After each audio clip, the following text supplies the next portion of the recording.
Tervetuloa Sotkamo Silverin Q3 webcastiin ja tulosjulkistukseen. Mukava olla täällä. Hyviä uutisia, hyviä tuloksia tänään kertomassa ja minun nimeni tosiaan Mikko Jalasto, Sotkamo Silverin toimitusjohtaja ja täällä minun lisäkseni talousjohtaja Tommi Talasteri. Tervetuloa minunkin puolesta. Mennään sitten päivän agendaa. Tässä näkyy tosiaan tarkemmin tämän päivän agenda. Tämän hyvien Q3-tulosten lisäksi käydään läpi myös sitä, että miten meidän strategiset tavoitteet on edistynyt tälle vuodelle. Ja lopuksi myös halutaan puhua pidemmän aikavälin kehittämisestä ja siihen liittyvistä periaatteista ja tavoista, millä me asiaa lähestytään. Lopuksi normaaliin tapaan Q&A-sessio, joten pistäkää chattiin jo tässä vaikka esityksen aikana kysymyksiä, niin niihin päästään vastaamaan sitten esityksen jälkeen. Mennään sitten Q3:een, eli ehkä tässä nyt tärkein asia tällä hetkellä mun mielestä on se, että miten me tämän vuoden aikana ollaan päästy eteenpäin ja saatu yhtiön toiminta ja tuotanto ja kannattavuus vakautettua. Tämä näkyy selvästi myös kolmannen neljänneksen luvuissa. Liikevaihto kasvoi selvästi viime vuodesta, samoin kuin kannattavuus. Ja yhtenä nostona tuolta hopean tuotanto oli meillä kuluneella neljänneksellä korkeammalla tasolla sitten 3 vuoteen. Ja tämä kaikki ei ole millään tavalla sattumaa, vaan ihan tulosta siitä kovasta hyvästä työstä, jota täällä on tehty viimeisen vuoden aikana. Ja tässä on nyt tulosta siitä työstä.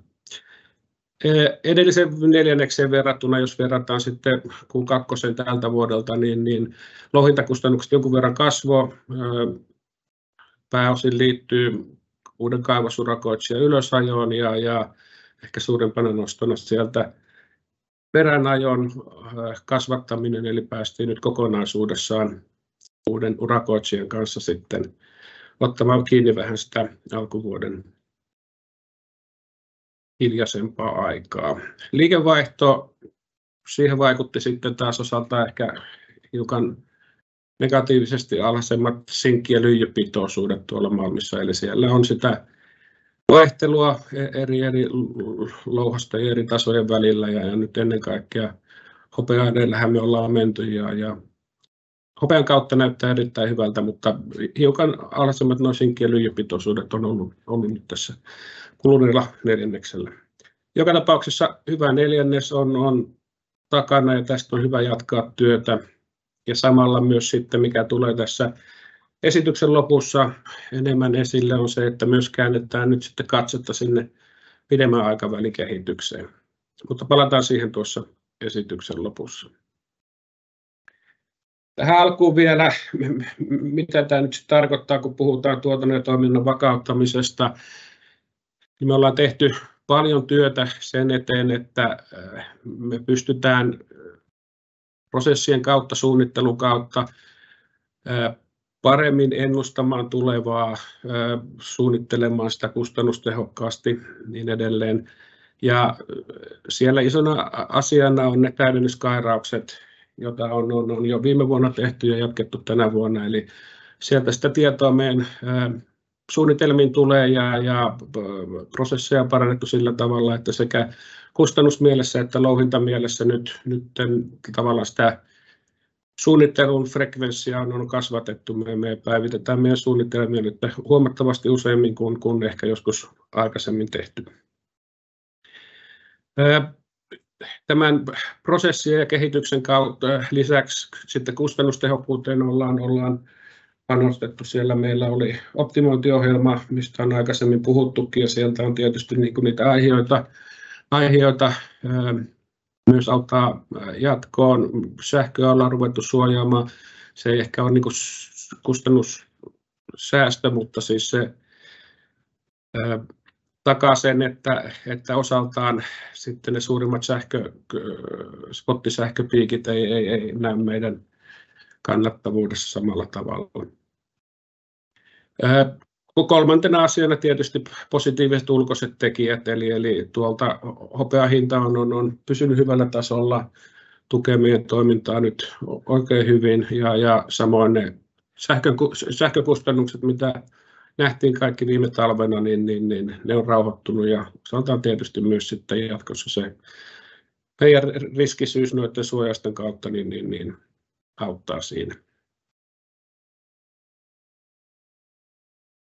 Mennään sitten noihin taloudellisiin ja operatiivisiin lukuihin vähän tarkemmin, ja Tommi ottaa varmaan tässä vaiheessa nyt esitysvuoron. Kiitoksia Mikko. Tosiaan meidän kannattavuus oli tavoitellulla hyvällä tasolla edellisen kvartaalin aikana. Ensin jos katsotaan tarkemmin liikevaihtoa, se oli huomattavasti edellisvuotta korkeammalla tasolla johtuen korkeammasta hopean tuotannosta, hopean pitoisuudesta ja hyvästä hopean hinnan kehityksestä. Viime kvartaalin nähden liikevaihto hieman laski johtuen siitä, mihin Mikko tuossa aiemmin viittasi, että sinkin ja lyijyn pitoisuus oli hieman edellistä kvartaalia alhaisempi, mikä sitten näkyi tuotannossa ja näin ollen myös liikevaihdossa. Käyttökate seuraavassa graafissa, se nousi 37 miljoonaa sekkiin, kun se viime vuonna oli hieman negatiivinen, eli erittäin hyvää kehitystä sen osalta. Käyttökatemarginaali oli 34%, kumulatiivisesti se oli 32%, eli kehitys on ollut hyvää ja ollaan menossa kohti sitä meidän ohjeistusta tämänkin osalta. Niin kuin Mikko viittasi myös siihen aikaisemmin, että edellisen kvartaalin nähden louhintakulut hieman kasvoja. Johtui tosiaan siitä, että edettiin louhinnassa suunnitellusti ja uusia periä sitten avautui meille ajoon. Liikevoitto kehittyi näin ollen myös hyvin, ollen toi 17 miljoonaa sekkiä edellisellä kvartaalilla. Kassatilanne kehittyi myös oikein myönteisesti ja taloudellinen asema muutoinkin. Omavaraisuusaste pysyy tuolla ihan hyvällä tasolla 43%, johtuen myös siitä, että järjestimme onnistuneen osakeannin ensimmäisen kvartaalin aikana tänä vuonna. Kassatilanne tosiaan kehittyi hyvin, on kehittynyt myönteisesti 5 edellisen kvartaalin ajan. Meillä on kassavarat oli 65 miljoonaa sekkiä kvartaalin lopussa ja kvartaalilta kassa on tämän vuoden aikana tosiaan kasvanut ja nähdään, että kassavarat riittää hyvin vähintään seuraavan 12 kuukauden toimintaa ja näyttää myös siltä, että hyvin selvitään maaliskuun lopussa ensi vuonna tapahtuvasta seniorilainan takaisin tai lyhennyksestä 2,5 miljoonan verran. Nettovelan suhde käyttökatteeseen on laskenut hyvin. Oli kvartaalin päättyessä 2,0. Siihen tosiaan hyvä käyttökate ja kassatilanteen kehittyminen on tämän taustalla. Ja sitten jos katsotaan näitä tuotantolukuja, meidän hopean tuotanto oli korkeammalla tasolla vuoden 2020 jälkeen. Nähdään tuossa vasemmanpuoleisessa graafissa malmintuotantotasoa. Siinä toki nähdään tuo Q1 hieman alhaisempi malmintuotanto, joka johtui siitä, että kaivosurakoitsija oli juuri aloittanut toiminnan ja ramp-up-vaihe oli vielä kesken, mutta kuten nähdään, niin Q2 ja Q3 aikana tuotanto on vakiintunut tuolle tavoitellulle hyvälle tasolle. Hopeapitoisuus nähdään, että viimeisen 5 kvartaalin aikana kehittynyt hyvin, ollen tosiaan se 110 grammaa tonnilta edellisen kvartaalin aikana. Me on tehty pitkäjänteisesti hyvää työtä, edistytty kaivoksessa ja sitä kautta tuo pitoisuus näyttää kehittyneen oikein myönteisesti ja uskommekin, että se myös tulevina kvartaaleilla pysyy tuossa 90-110 gramman tasolla. Ja näistä edellä mainitusta tekijöistä johtuen myös hopean tuotanto hyvällä tasolla. Ja nähdään, että edellisvuoteen nähden huikea parannus ja myös edellisen kvartaaliin nähden niin tuotanto hieman paremmalla tasolla. Seuraavaksi Mikko kertoo meidän strategisten tavoitteiden etenemisestä. Kyllä, en lähde näitä kaikkia käymään, näitä on aikaisemminkin kommunikoitu, mutta nostan tästä nyt tärkeimmät esiin, eli vuoden 2023 osalta hyvin ollaan edistytty niissä asioissa, joita ollaan tehty ihan suunnitelman mukaisesti, kaikki on mennyt. Se, mitä tässä vielä tämän vuoden aikana tapahtuu, on se, että nämä täydennyskairaukset, mitä on tehty, niin niistä kerrotaan sitten tämän kvartaalin lopulla tarkemmin. Sen lisäksi myös työtä noiden suojauspolitiikkojen ja työkalujen eteen jatketaan. Eli tällä hetkellä meillä on käytössä se, että sähkönsuojauksen politiikka on hyväksytty ja työkalut sitä on lähdetty toteuttamaan yhdessä salkkumanagerin kanssa. Ja seuraavaksi katsotaan niitä muita elementtejä sitten suojauksen osalta ja näistä kerrotaan sitten tarkemmin, kun se on ajankohtaista. Se tärkeintä, mikä tässä on se, että nyt on tosiaan käännetty katsetta sinne tulevaisuuteen ja nyt näitä vuoden 2024 ja siitä eteenpäin kerrottuja strategisia tavoitteita tai toimenpiteitä on lähdetty edistämään. Eli tuolla nostan ne tässä vaiheessa, mutta hiukan myöhemmin palataan niihin vielä. Eli nyt tämä lommin pidentäminen ja sitten sen lisäksi tämän nykyisen kaivosalueen ulkopuolella tuolla vihreäkivivyöhykkeellä olevien malmintaetsintäalueiden, niin niiden jatkokehittäminen on työn alla ja kerron siitä tosiaan lisää. Sen lisäksi paljon on tehty työtä nyt tuonne kaivosvastuujärjestelmän eteen ja siellähän meillä tavoitteena on saavuttaa se A-taso kaikissa kategorioissa.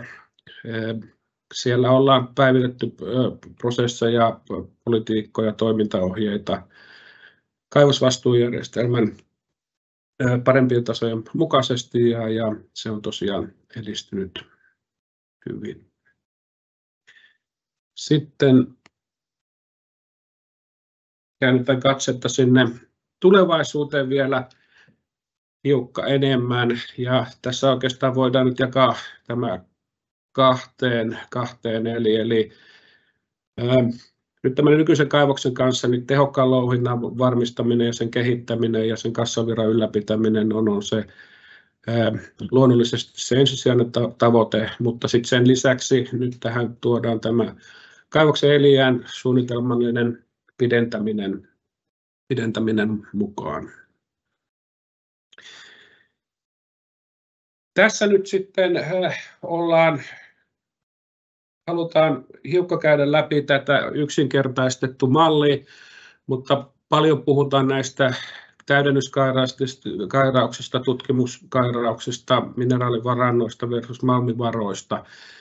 Niin tässä pyritään nyt avaamaan sitä hiukan paremmin, että millä tavalla me näitä termejä käytetään ja mikä se on se meidän lähestyminen tähän asiaan. Ja tässä on nyt sitten mallinnettu meidän hieno kaivos tällä hetkellä ja jos me mietitään nyt sitä, mikä siinä on niin kuin malmivarat, eli malmivarat on osa meidän mineraalivarantoja ja se on yksinkertaistettuna se paremmin tunnettu osuus kaivoksesta. Ja sinne nyt niin kuin louhintatasoille, tyypillisesti sinne alimmille louhintatasolle, sieltä kairataan tätä täydennyskairausta alaspäin, joka sitten tarkentaa niitä meidän suunnitelmia, mutta ennen kaikkea sitten nostaa näistä mineraalivarannoista, eli mineral resources on mineraalivarannot, niin niistä nostaa sitten tuonne malmivaroihin. Ja se täydennyskairaus, sitä tehdään jatkuvasti ja vuosittain me pyritään nostamaan tuolta mineraalivarannoista malmivaroiksi sitten vähintään aina se 1 vuoden tuotannon malmit, eli se rullaa siinä koko aika eteenpäin.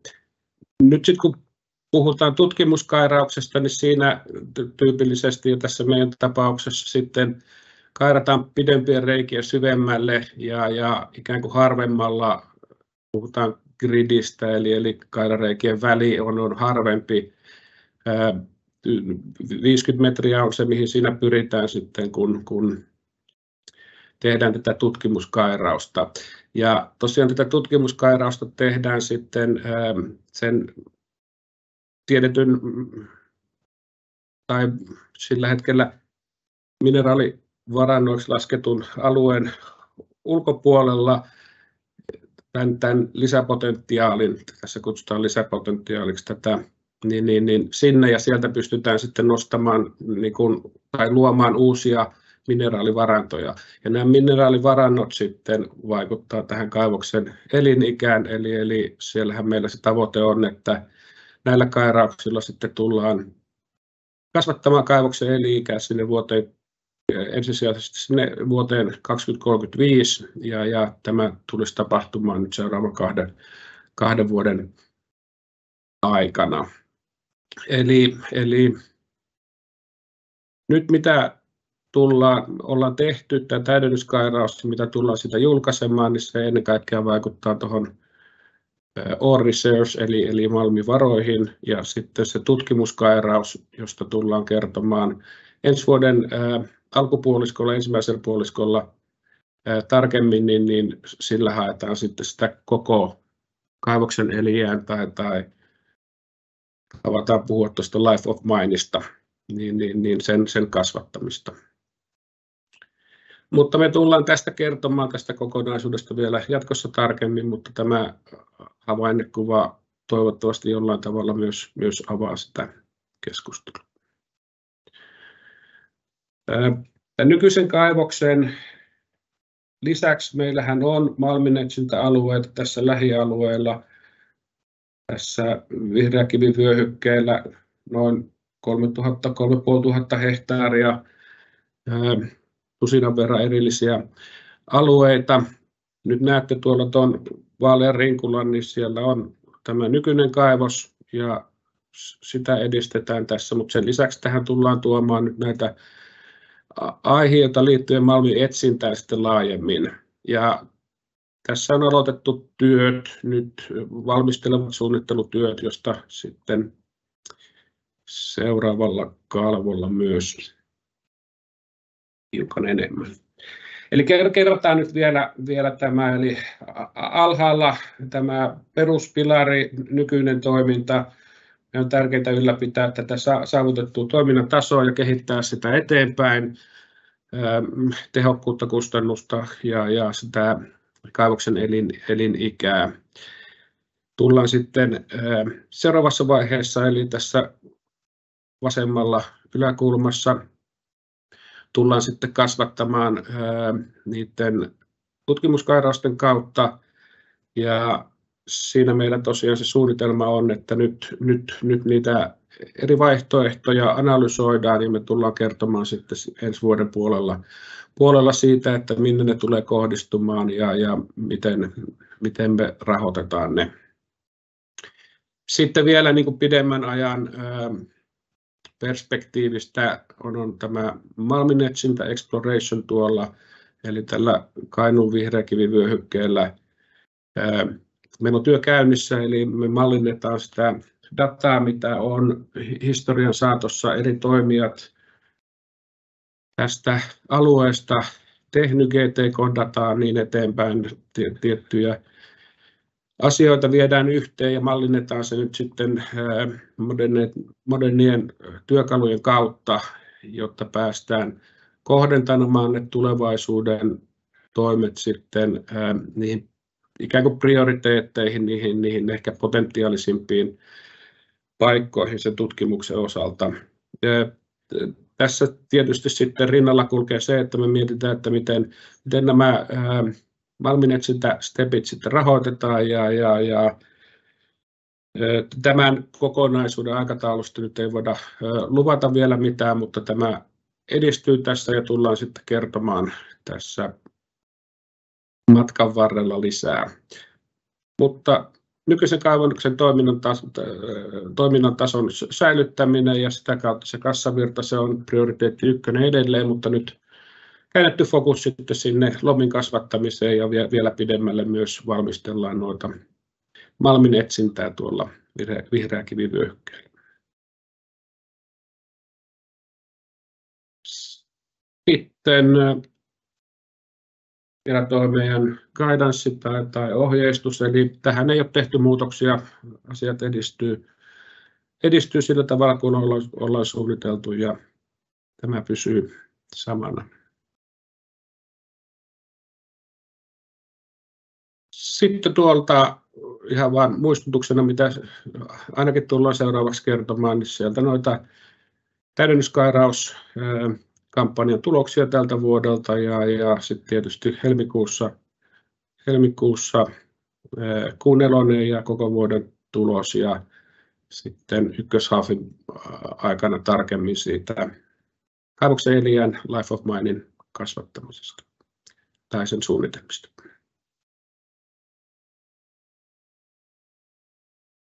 Sitten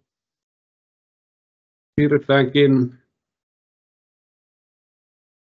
kysymyksiin ja vastauksiin.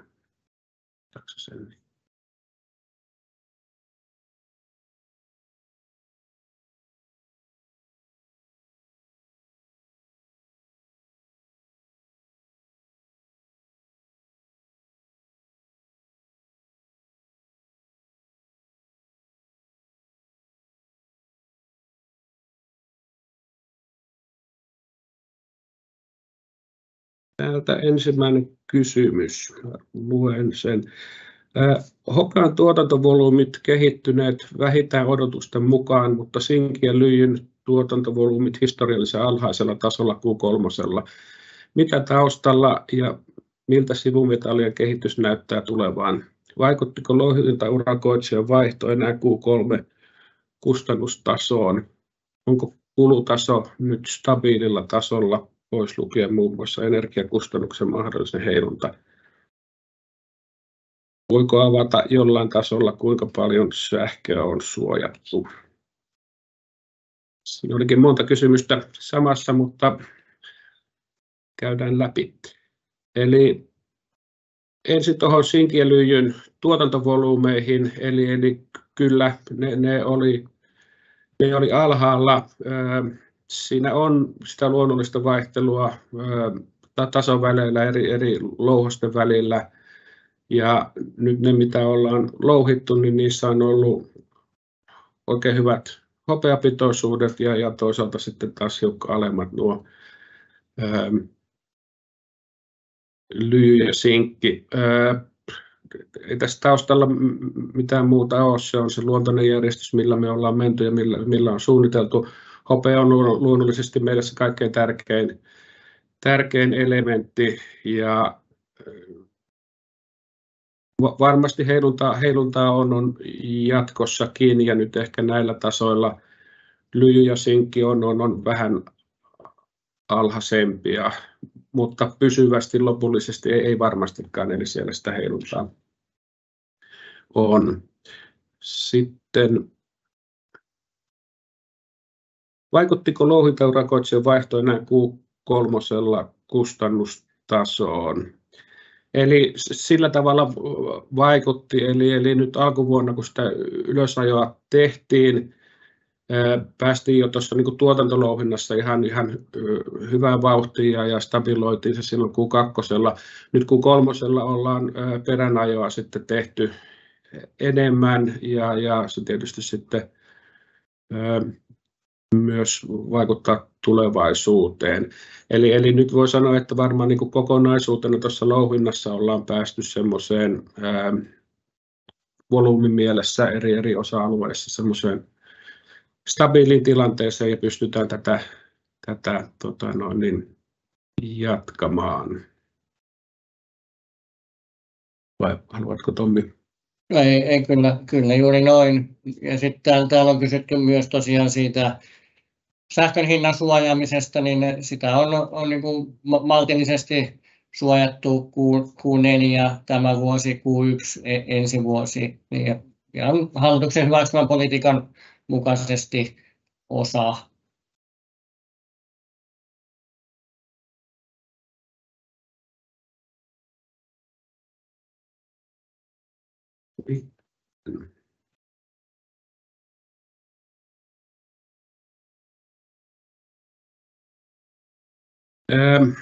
Aiheuttaako tuleva siirtyminen typettömiin räjähdysaineihin merkittävää kustannusten kasvua?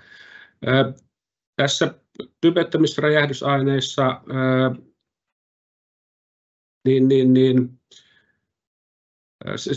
nämä kaikki vähän liittyy, tämä typenpoisto ja kaikki muu, niin ne on hiukka vaihtoehtoisia kustannuksia.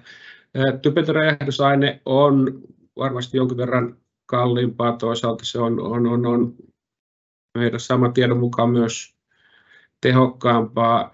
Eli tällä hetkellä ei nähdä, että se merkittävästi tulee vaikuttamaan louhintakustannuksiin.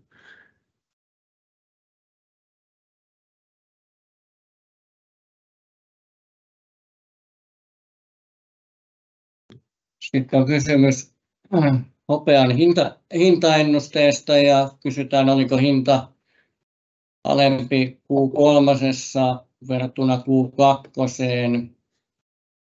Ja no, hopean hinnasta ajatellaan, että se pysyy ihan hyvällä tasolla myös tulevien kvartaalien aikana. Sitä myös lukuisat ennusteet, myös konsensusennuste, jota seurataan, niin ne näyttävät siltä. Ja myöskin niin kuin hopean kysyntä verrattuna tarjontaan on suurempi, mikä osaltaan myös sitten tukee sitä hopean hinnan kehitystä. Hopean hinta Q3 verrattuna Q2 oli kohtuullisen keskimääräisesti melko lähellä toisiaan, mutta keskimäärin aavistuksen alhaisempi kuitenkin. Joo.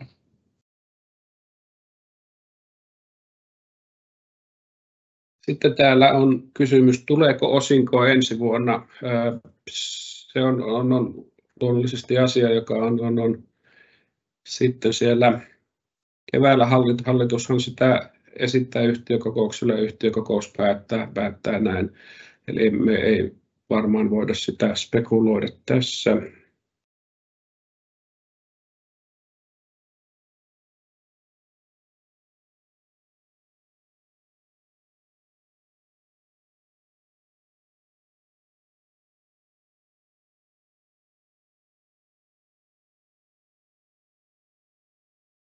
Tämän enempää ei kysymyksiä ollut tällä kertaa. Kiitos kaikista. Ja nyt ei toista. Joo, kiitos kysymyksistä. hyviä kysymyksiä ja mielellämme niihin vastaamme nyt ja jatkossakin. Päätämme varmasti tilaisuuden tähän ja kiitoksia meidän puolesta. Työt jatkuu täällä hopeakaivoksella ja tulemme kertomaan sitten vielä tämän vuoden kuluessa tarkemmin, millä tavalla. Kiitos myös minun puolesta ja tästä on hyvä jatkaa. Kiitos. Kiitos.